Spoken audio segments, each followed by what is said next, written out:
Hello and welcome to the look ahead for Thursday, the 30th of October with me, Jane Sincota, Senior Market Analyst at City Index.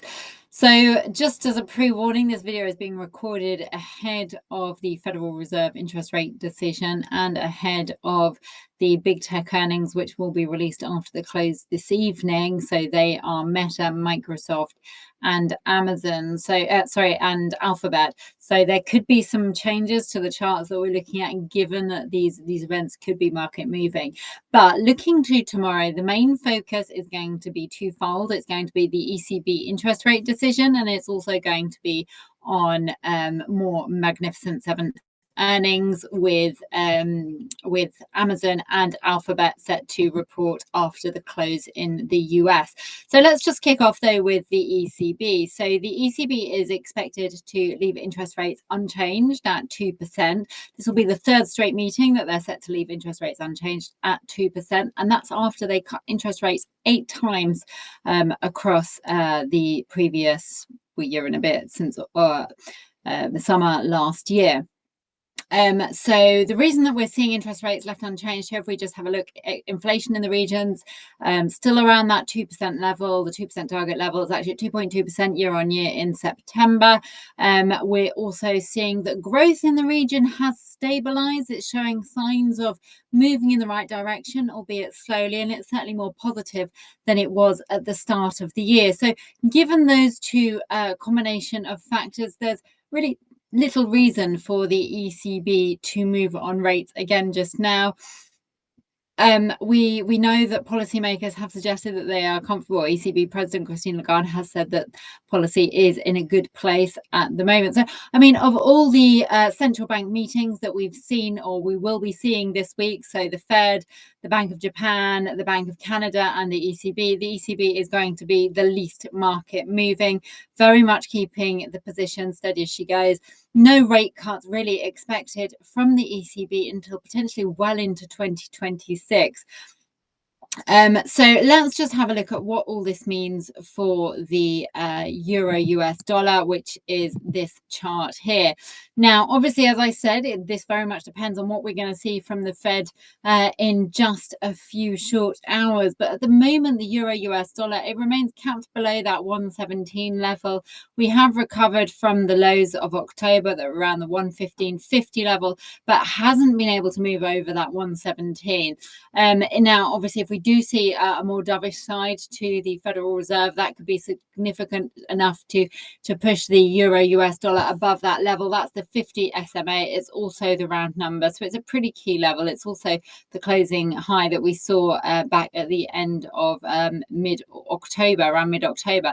So if we get a close above there, that really then does bring in the 118.30 level, which was the high from July, into focus ahead of the 119.15 level, which was the 2025 high. But I think, as I mentioned, I think the driving force here is likely to be the US dollar rather than the euro, unless we hear sort of particularly hawkish remarks from the ECB. But they don't really seem to have much reason to be rocking the boat as we speak.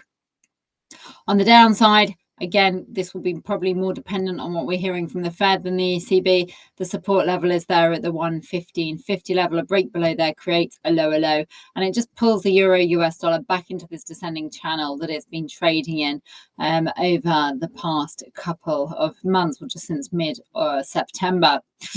Other thing to be watching out for, actually, as I mentioned it, is the Trump, how could we forget, Trump Xi Jinping. They will be meeting to talk tomorrow.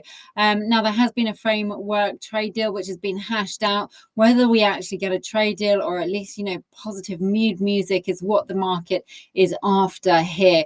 And this is the FTSE 100 trading up at record highs, supported by upbeat earnings, but also by those heavyweight miners on optimism surrounding, easing trade tensions between the US and China. If we continue to get a sense of that upbeat mood music between the two world's largest economies, and China obviously being the largest consumer of metals, then that could help push the FTSE 100 towards fresh record highs at that 9,800. That's the level that we're sort of looking at as the first hurdle.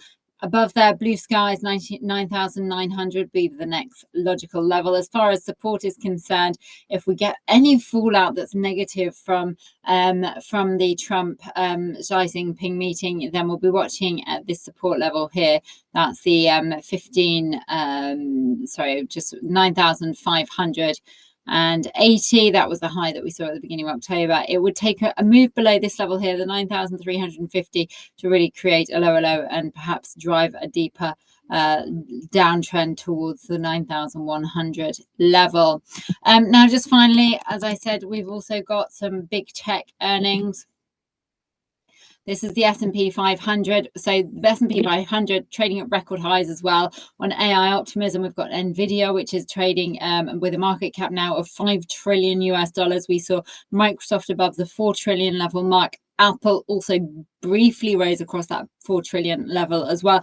AI optimism, easing US-China trade tensions, hopes around Fed rate cuts. That's what's been driving this mood higher. Now, the thing to keep in mind here is that obviously expectations are high given the levels that we are trading at. So that does mean that any disappointment at any level could create a little bit of a pullback here. We've got the RSI not quite in overbought territory, but heading towards that way.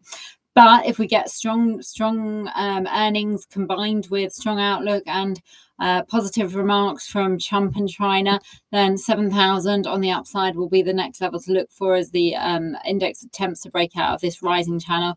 On the downside, 6,760, that's the high from sort of 8th of October, 9th of October. That's the near-term support. Below that, it would actually take a move below the 6,500 level. That was the low on the 10th of October to create a lower low. So I hope that you've liked everything that we've talked about here. And if you have, then please do give this video a like. And for more videos like it, please do subscribe.